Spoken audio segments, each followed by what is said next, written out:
This is an MPB Think Radio podcast. To hear previous shows, visit mpbonline.org or download the MPB Public Radio app to listen on your iPhone or Android phone on demand.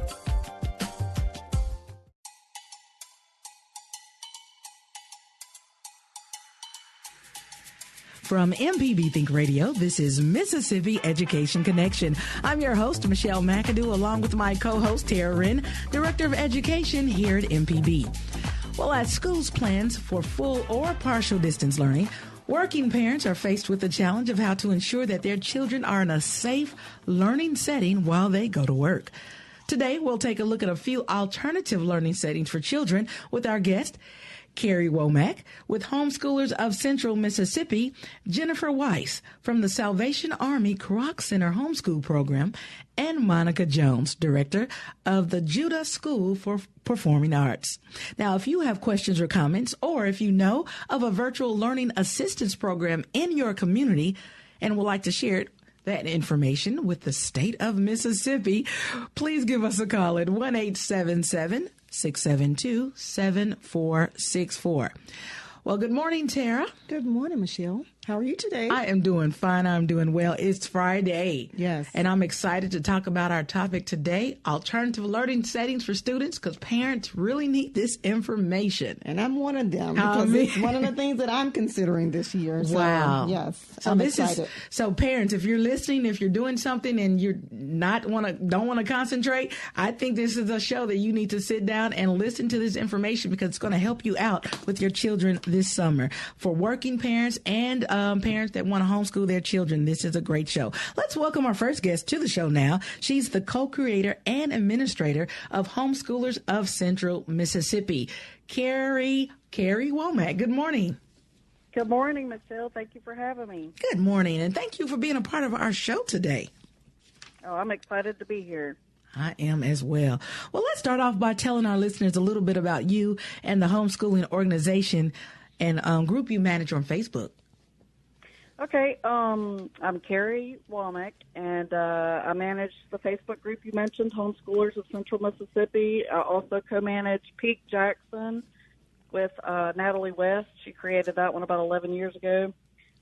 We have several other fantastic groups around Mississippi, and several other being created as so many new parents come and look into homeschooling across the state.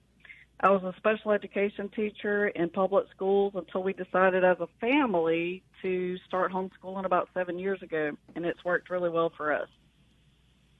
Oh, 7 years. So tell us what your group provides for to families.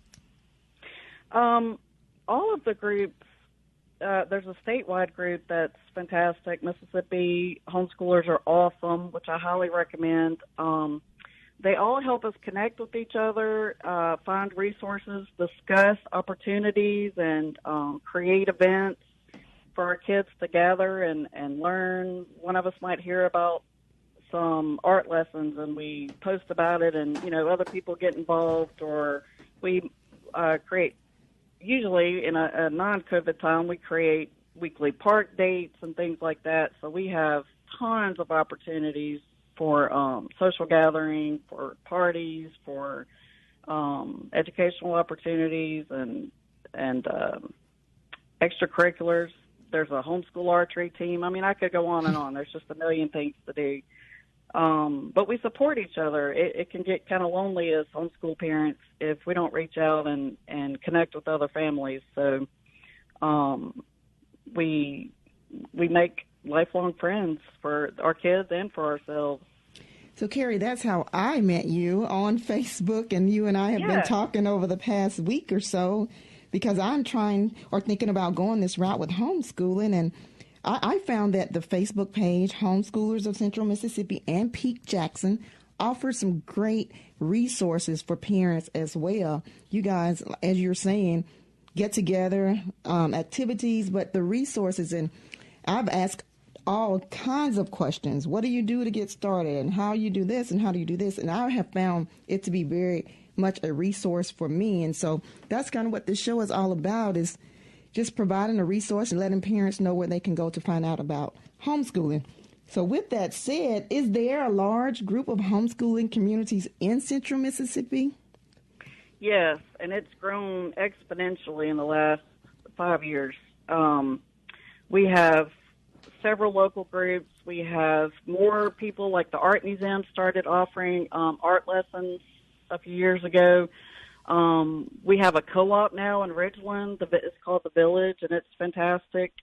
And I'm all about outsourcing when I can, especially high school courses and things like chemistry that I really don't want to have to teach my high schoolers. So we have all these opportunities, wonderful things, team sports, just all sorts of things that have been developed or have grown because we have so much more participation these last several years. Wow. So one of the main questions that I have, and I'm sorry, I'm a little off our question here, but one of the main questions that I have how do you get started? I mean, what does it look like? What do you do? Because I hear you saying there's a group that may teach math or art. So I'm not really in this by myself. I'm not really doing this by myself. So how do you really get started as a homeschooling family? The first thing you want to do if your child is in public school is withdraw the student. Okay, so legally, the only thing we have to do in Mississippi is complete this enrollment form, which is now wonderfully available online at the Mississippi Department of Education's website. Turn that into our local student attendance officer, and there's a list there on the website. So if you're in Hinds County like I am, there's a list of student attendance officers. You choose one, send them the card. And that's for children who are aged 6 to 16 as of September 1st. We turn in that card by September 15th, and that's it. That's all we have to do. As far as getting started with curriculum and programs and things like that, the best thing to do is what you've done is join these Facebook groups, talk to other homeschooling families, talk with your kids, take your time, try to figure out what's going to work for you and your family, how you envision this going, and then expect to be adapting that as you go because your kids will have their own ideas. And just sort of take your time and, I don't know. Just ease into it. I find that it's a lot of reading, it's a lot of learning, like you said, adjusting to it. So what does a transition look like? What did it look like for you, and what could other parents or families expect when they're transitioning from public school or a private school setting to a homeschooling setting? Most of us probably expect to do public school at home. That's what I thought was going to happen. We were going to school from 9 to 2 every day. We were going to have reading and math and history and science, and it was going to be very finite and very organized. And the very first day, my kids let me know that was not going to work. They finished.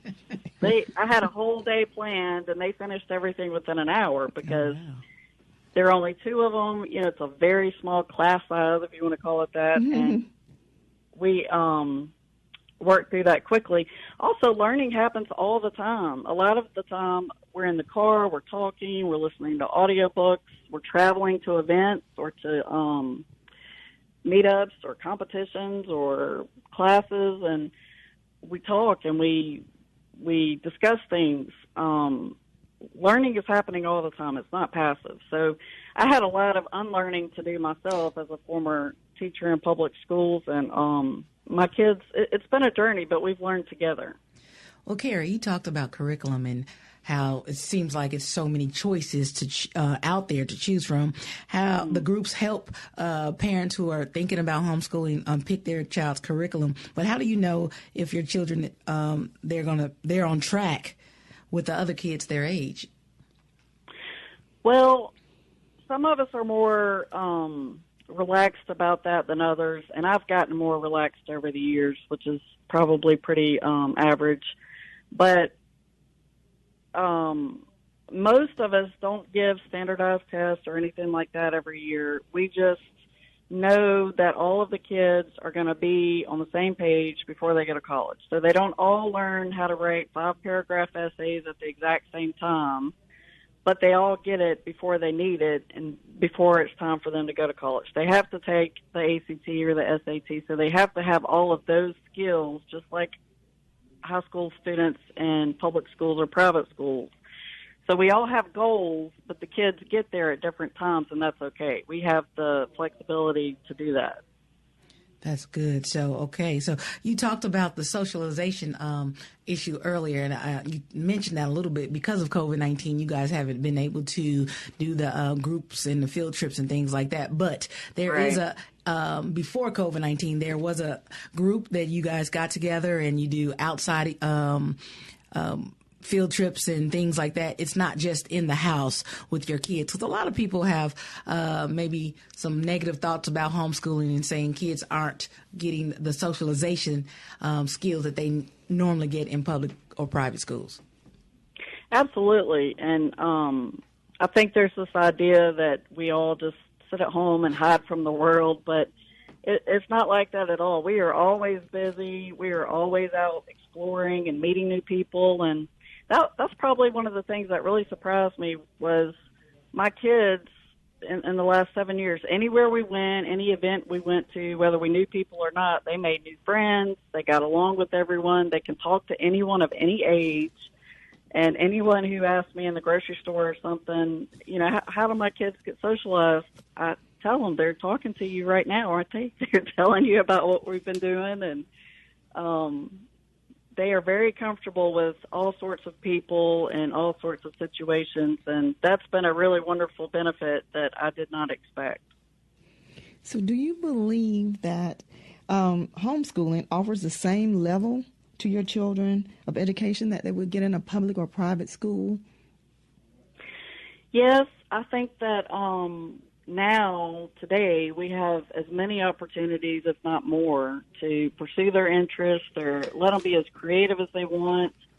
I have the time and the ability and the energy to let them just pursue archery or to pursue Japanese conversations or financial freedom or building a business. Anything that they are interested in doing, we can follow up with that. We can make wonderful lessons out of it, and we have so many resources like this, the local co-op I mentioned, the village, and these other people who teach piano and guitar and,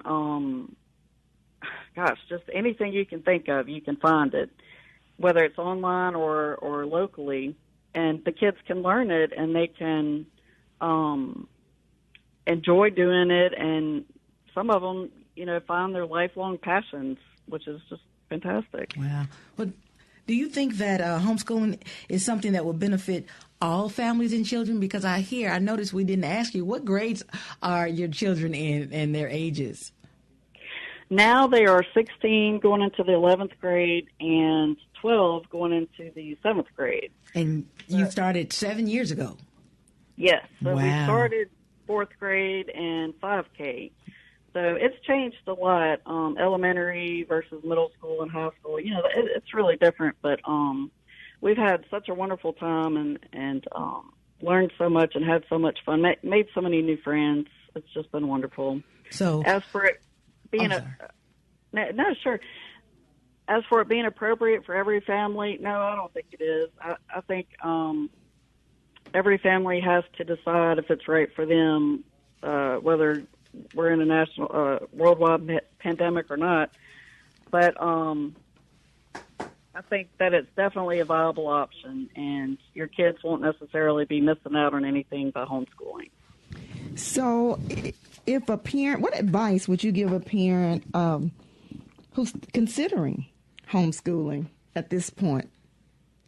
I think the best thing that any parents can do is talk with their children, talk with their extended family members, talk with their friends, talk with other homeschoolers like us in these Facebook groups like you've been doing.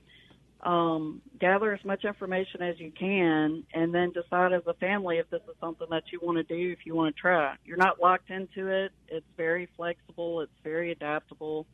You can always change your mind. It's easy to do here in Mississippi, and it might be something that works for you. If it's not, then like I said, you can change your mind and go back to public schools or private schools. All right. Well, Karrie, can give that website or that Facebook page again. If I know a lot of parents are listening now, considering homeschooling, especially in COVID-19 era. What is that web page? Facebook has the groups. Homeschoolers of Central Mississippi is one group I manage. Another one is Peak Jackson, and that stands for Parent, Educators, and Kids. Mississippi Homeschoolers Are Awesome is a fantastic group, and it's statewide with a lot of resources, a lot of fantastic information about how to get started and, curriculums and groups and all sorts of things. All right. Well, thank you so much, Karrie Womack, Homeschoolers of Central Mississippi, for taking a little bit of your time today. And I guess you guys are not homeschooling this summer. You guys had a summer break? We actually homeschool quite a bit in the summertime because it's so hot here. So we take a big break around Thanksgiving and Christmas, and then finish up our school year in the summer. But yes, we are getting ready to start at the co-op I mentioned originally in the village next week, Monday actually. All right. Well, good luck to you, and thanks for being a part of the show today. And we will have your information posted on our podcast. Well, we're going to take another break in just a minute, but we have a phone call. We have Alicia Lewis from Jackson. Good morning, Alicia. Good morning. Thanks for calling the show. Now, I did ask people to call in for questions or comments, or if you know about a hosting site in your community. What were you going to give us today? Well, I am with the MBA Virtual School Assistance Program, and our program was created to assist and monitor the students in this new way of learning. It is our hope that, we can stand in the gap and be a helping hand to our parents. So with our program, we offer to pre-K through 5th graders. Our hours are 7:15 to 1 o'clock. We offer curbside drop-off and pickup. Our classrooms are small. We have 10 students or less, and they will be divided by grade. The students will have assigned desk or seats that will be 6 feet apart. Our students and staff, they must wear a mask. The students will bring their tablets, computers, hand sanitizers, headphones, Lysol wipes, anything they feel they need to keep everything disinfected personally. We also provide lunch, and that would take place in the classroom. Our program hires college students and certified teachers to assist the children log in to their computers, to the classrooms, make sure they stay on task, assist with online work and tutoring if needed. Wow. We also offer an after-school program, which consists of basketball, football, volleyball, cheer, and dance. Wow, that sounds like a great program. Now, is this a new program that you have started for this particular need, or is it something you've always had? No, this is a new program that we started just during the pandemic, trying to help, working parents try to make, just take a little pressure off of what they have going on, anyway in life. But, yes, we grew out of the pandemic. And, we just want parents to know that we're here to assist them if need. Upon arrival, all of our staff and students will have temperatures taken, hand sanitized, their belongings disinfected. We have hand sanitizer stations in all of our classrooms and throughout the building. We defog the classrooms, the building, and the restrooms during these hours as well. Teachers will disinfect the classrooms often. During the summer program, thank God, we had no positive cases because of all the methods that, we've chosen to use. They seem to have worked, so we're thankful for that. The cost of our program is $100 a week, and we are seeking sponsors to assist parents and students at this time. Oh, right. Alicia, we actually we had Dr. Wright on the show earlier about 2 weeks ago, 3 weeks ago, and a lot of parents across the state are in need of programs like this, hosting sites that are allowing parents to send their children there, help them with their virtual learning work, and then they can pick them up in the evenings because younger kids cannot stay home by themselves, and they need help. Now, again, I want to reiterate, they need to bring their own computers and laptops, correct? That is correct. They would need to bring those along with their headphones so they can, have a little time. Even though it would be 10 students or less in the classroom, they can hear a little bit better if another student may have a question or if another student is online as well. Right. How many students can you house this semester? We're looking to accommodate up to 40 students. We have a big open, wide area that we can house more than that, but we don't want to turn into a school system. We're just wanting to help for the parents that would, really need some help out here. So we're looking to kind of cut off at 40 students, and that would allow us to have no more than 10 students in the classroom, spaced out 6 feet apart. And where are you guys located? We're at the MBA at 2240 West Brook Road. That's Jackson, Mississippi, 39211. All right. And Alicia, we're going to put your information on our podcast for people who need to use your program. But are you filling up quickly? Do you know how many slots you have left? Not at this time, because actually applications have been coming in when I'm not there. So once I go in, I'll be able to tell exactly how many slots we have. So people need to act quickly. I'm sorry. Okay, exactly. They do need to act quickly because, like I say, we only have 40 slots total. So, and I don't know how many have signed up as of now. Okay. But if they need more information, they can give us a call at 769-232-2111 or 601-957-7373, or they may go on our website at mbahoops.net. And that's B as in boy, A, correct? Correct. Yes. Thank you so much for calling in and giving that information. We were asking other people around the state if you know of any hosting sites or you yourself can provide a service for communities. Go ahead and do this because it is needed now. This is the time where communities are going to have to come together and fill that gap. Exactly. Thanks for calling in. All right. You too. It's time for us to take another quick break. And when we return, we'll welcome our next guest to the show, Director of the Judah School of Performing Arts, Monica Jones. Now, if you know of a virtual learning assistance center in your community and would like to share that information, give us a call at 1-877-672-7464. Stay tuned. This is Mississippi Education Connection on MPB Think Radio.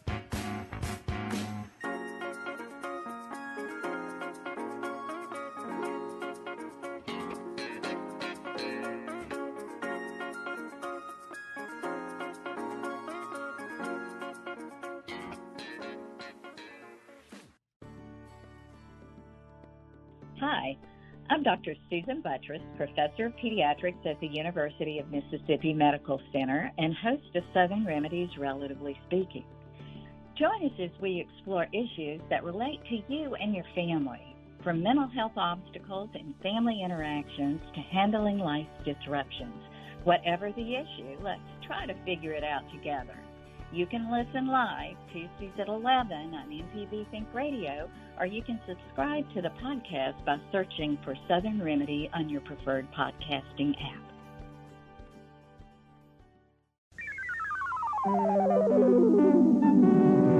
This is an MPB Think Radio podcast.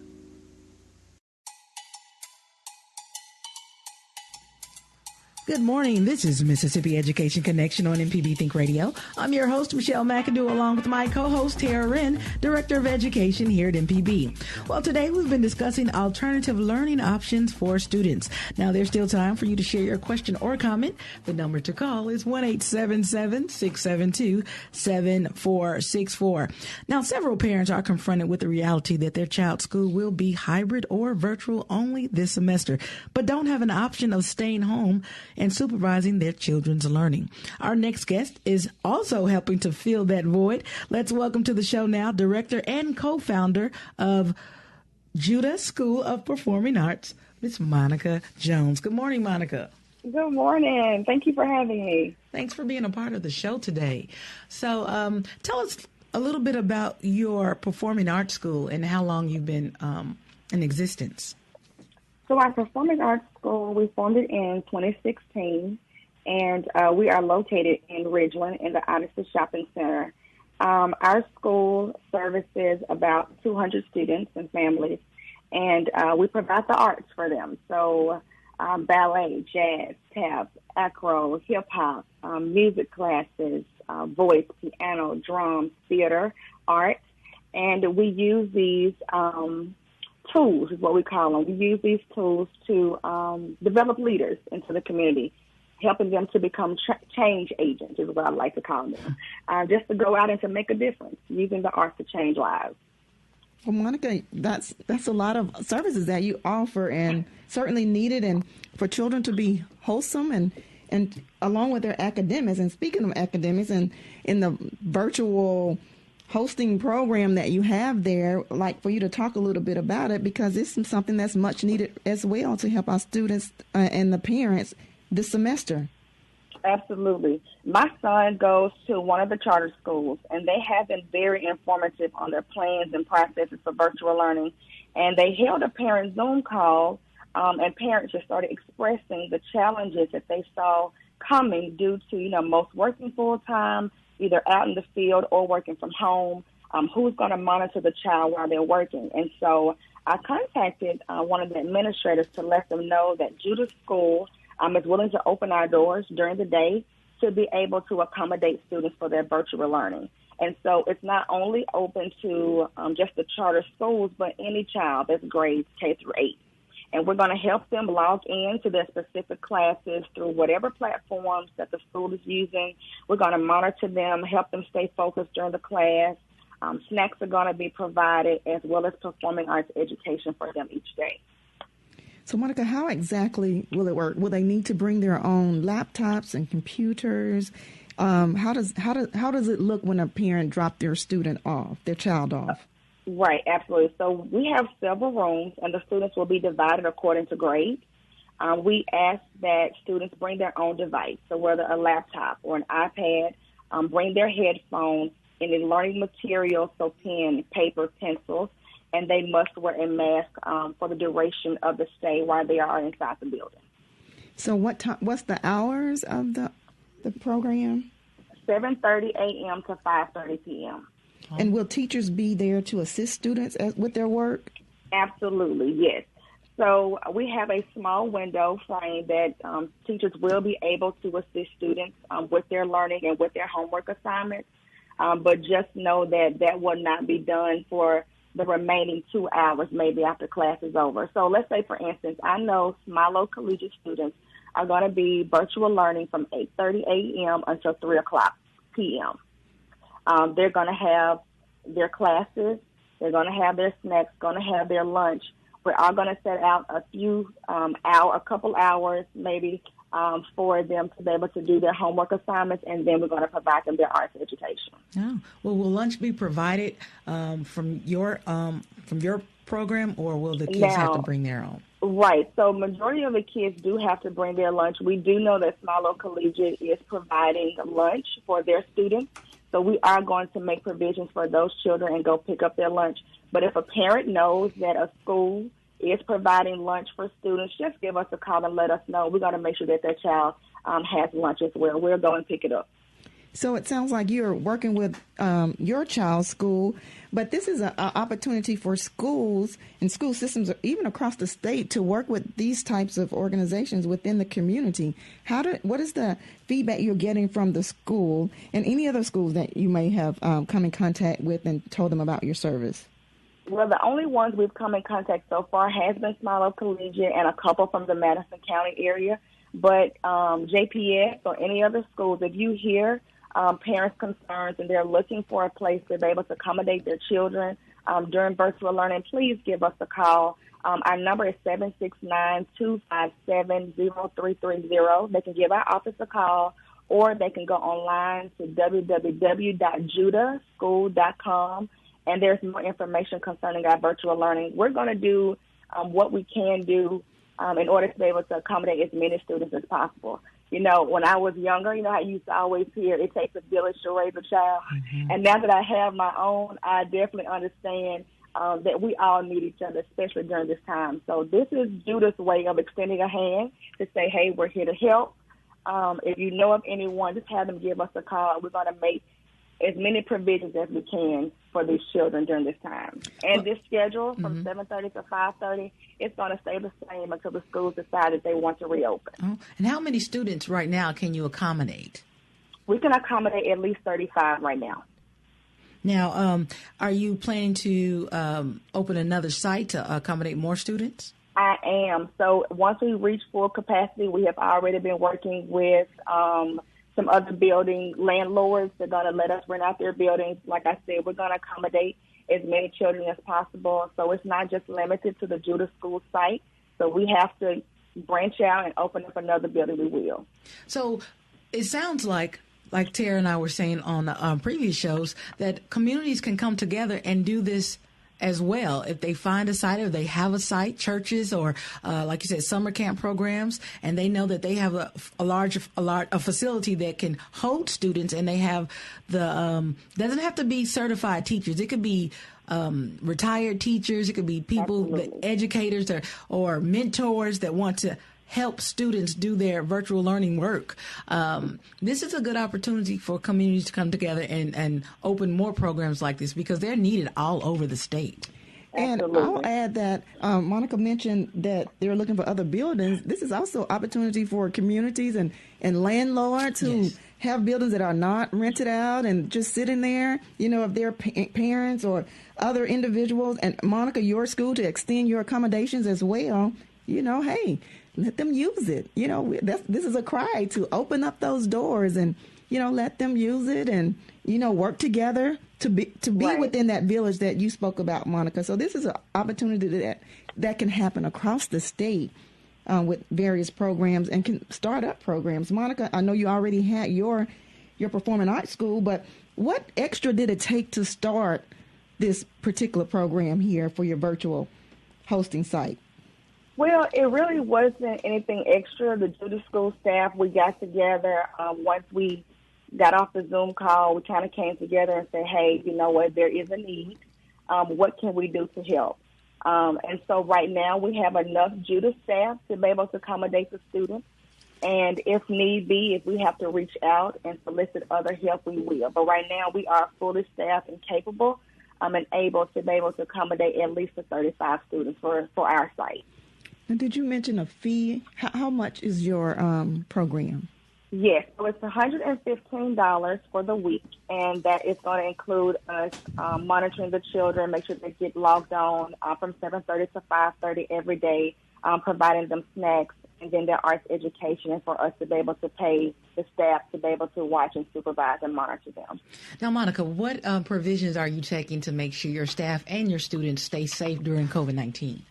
Absolutely. So we're treating this as if we would our regular studio procedures. So no one can enter our building without a mask on. Temperatures are taken and charted when they enter the building and before they leave the building for the day. We have automatic hand sanitizing stations. Our doorknobs and surfaces are disinfected in between transitions. And each of our studio rooms have an air purifier. The air purifier actually has a piece of technology that is certified by NASA, and it kills germs, viruses, and bacteria from not only the air but off of the surfaces as well. So we are taking precautions and doing what we know to do in order to keep our families safe. And even inside of the classrooms, the tables and chairs are spread out apart for social distancing. All right. Well, thank you so much, Monica. Now, again, we will post your link to your website and put your phone number on our podcast for parents that are in need of a virtual learning hosting site, because we know a lot of parents cannot quit their jobs, so they have to work, but their students and child schools will not be open this semester. So thank you for filling that gap in the community, and good luck to you on the second location. And again, I'm sure you will be blessed for doing this. Oh, thank you so much. Thank you all for having me. Thank you. Oh, you're welcome. You're welcome. Well, we're going to take a quick break, but before we do that, we do have a caller from the Gulf Coast. Good morning, Andrea. Yes, ma'am. Good morning, everyone. Good morning. Good morning. Good morning. I'm trying on doing homeschooling for my daughter, but I'm trying to find groups in my area, but I'm unable to find groups on the coast. Do you have any information on places? Well, I think, Andrea, our first guest mentioned there are several groups on Facebook that you can log into, become a member of those groups. I've done it myself, Andrea, and found them to be very, very helpful. One group is called Homeschoolers of Central Mississippi, and then there's also Peak, P-E-A-K. I know there's a Peak Jackson, and I saw on there there are other Peak, like it might be one from Peak Gulf Coast.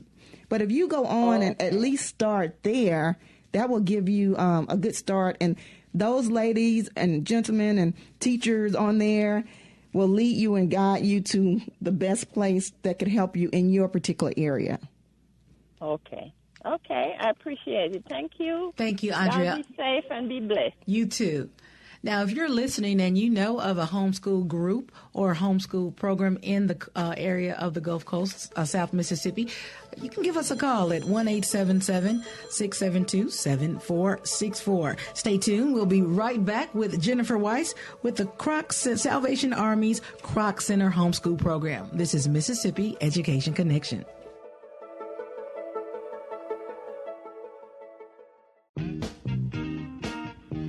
Hey, this is Larry Morrissey with the Mississippi Arts Commission. I'm one of the hosts of the Mississippi Arts Hour, the arts interview show on Think Radio. We talk with visual artists, musicians, writers, as well as people who help bring the arts to their communities. We hear about how each artist learned their craft and get some insight into their creative process. You can hear the Arts Hour every Sunday at 5 p.m. on Think Radio, or listen anytime by subscribing to the show through your favorite podcasting app.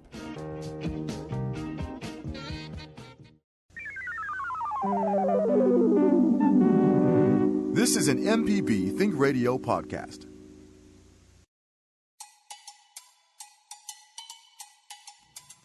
Thanks for listening to MPB Think Radio, Inside Mississippi Education Connection. I'm your host, Michelle McAdoo, along with my co-host, Tara Wren, Director of Education here at MPB.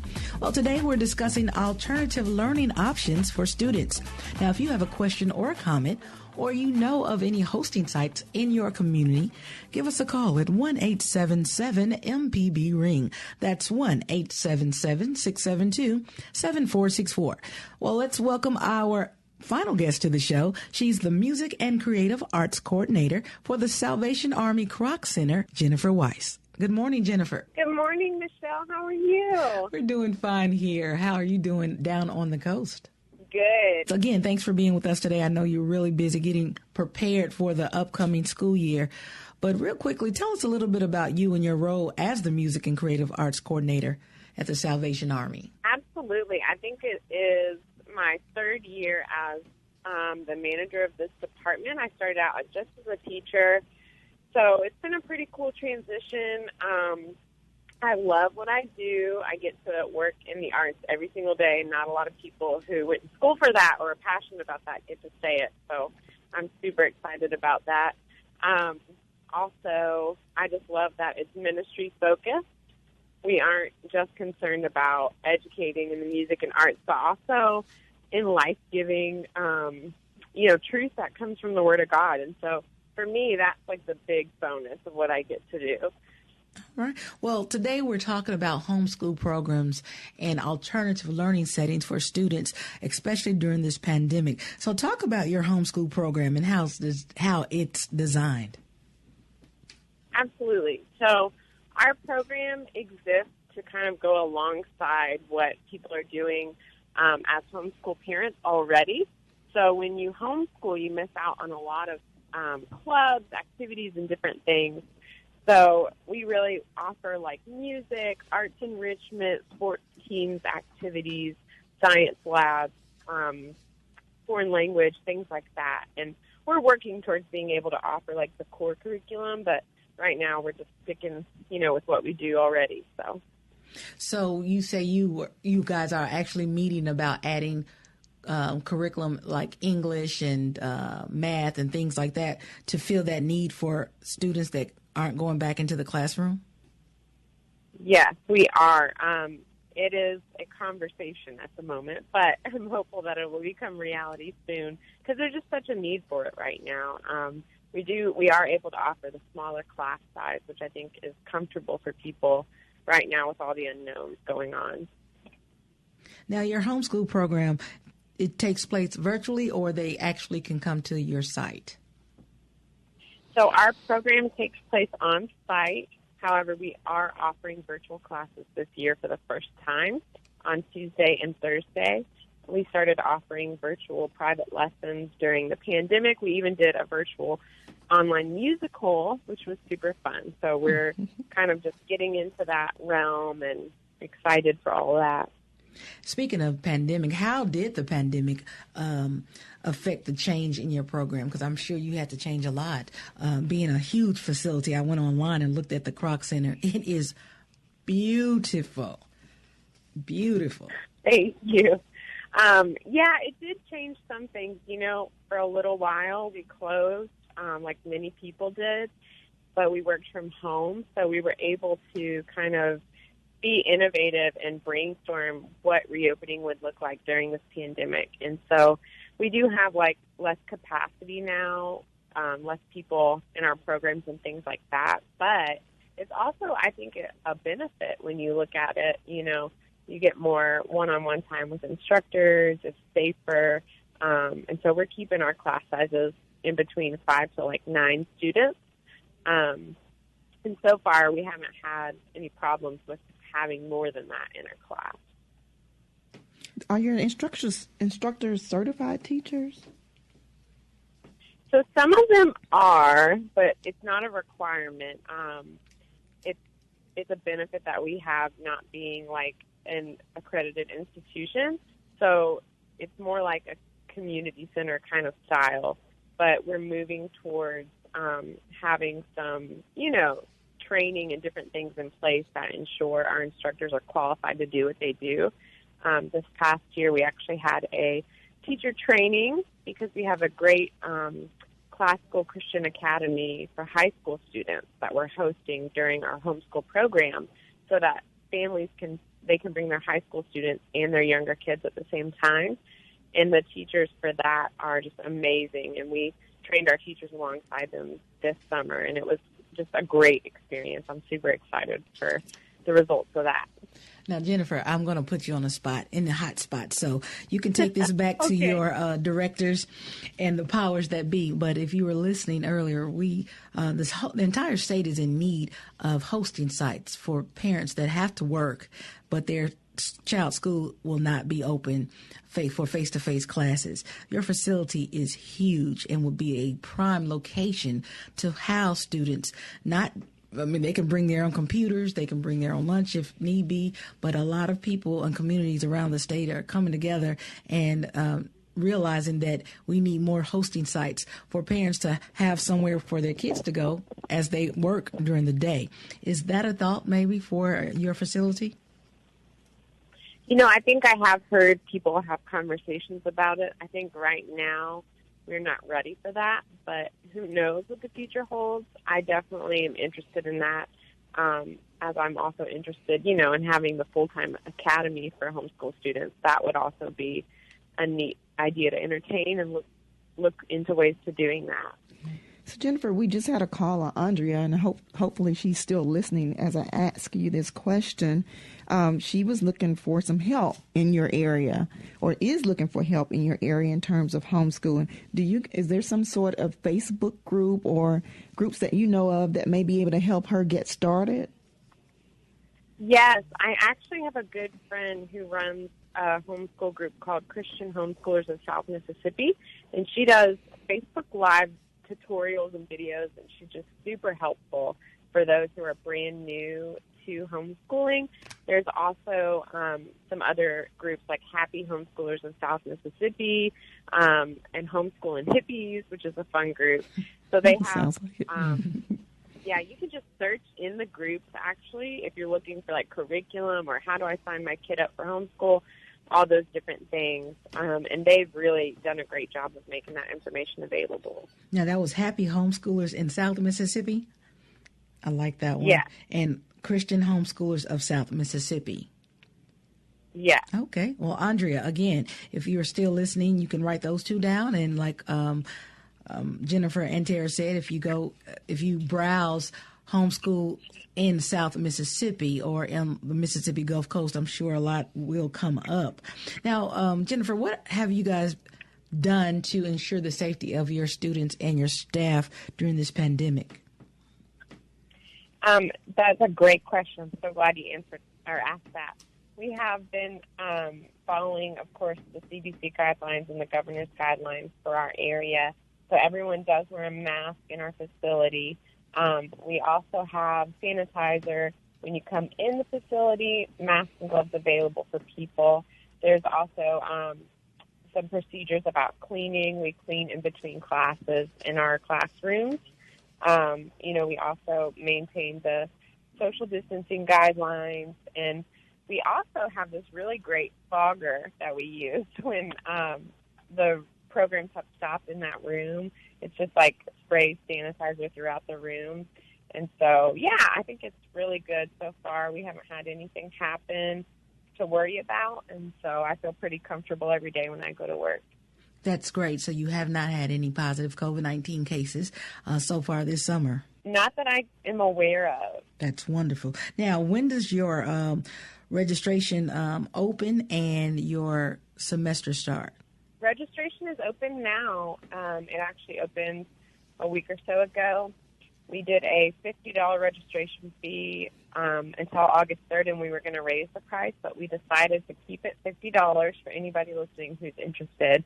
So that's a great deal for now. And then our semester starts on August 24th. Do you all provide any type of financial aid for those who may not be able to pay the full registration or tuition fees? Good question. Yes, we have scholarships that are available. You just have to apply. There's some steps to go through with that. But if you go on our website, krocmscoast.org, and you click on membership, the scholarship application's on that page. You can download it. You can even email it to myself, and I will pass it along to my supervisor and the people who review that, and they'll make a decision about financial aid. Right, because Salvation Army is known to help the community that's in need. So you guys are there. I look again online. Your facility has a huge pool, and it looks like a tropical setting. It is beautiful. You guys have tennis courts, and looks like a little resort, basically. It is really nice. Well, we don't have tennis courts. I wish okay. we did. That's it's a good thought. But it is a very lovely facility. Anybody who is interested in becoming a member, also who does our program, could apply for a scholarship for that, or just get a membership and enjoy the facility after or before their classes whenever they're there. So now you mentioned some people can email you directly. What's your email and the website and the phone number? Yes, my email is jennifer.weiss, it's WEISS, at uss.salvationarmy.org. My phone number is 228-374-9109, and our website, of course, is www.krocmscoast.org. And I just want to thank you for having us on the show. Like you said, the Salvation Army, our slogan is do the most good. So we're just looking for how we can serve families, serve the students, serve the parents, and the homeschool community this year. And I'm looking forward to hearing from everybody. Yes, so if you are in the coast area, please, we will post their information on our podcast and actually post all of the information we received today on our podcast. So if you're looking for a virtual learning home site, assistant program site, or looking to maybe change and do your students at home homeschooling, we will have information on our podcast about that. And Tara, we're going to post on the education website. If you know of a hosting site, if you want to start one, please email education@mpbonline.org, and Tara Wren and her team would love to have that information out there for parents that are in need of virtual learning hosting sites. Well, we've come to the end of another great show. We want to thank you for listening and thank our guests, Karrie Womack, Jennifer Weiss, and Monica Jones for joining us. Now, if you'd like more information about the programs we featured on today's show, you can listen to our podcast at mpbonline.org/Mississippi Education Connection. This program is a production of MPB Think Radio in conjunction with MPB's Education Department and the Mississippi Department of Education. For Tara Wren, I'm Michelle McAdoo. Stay tuned. Southern Remedy for Women is next. And join us every Friday right here at 10 a.m. on MPB Think Radio.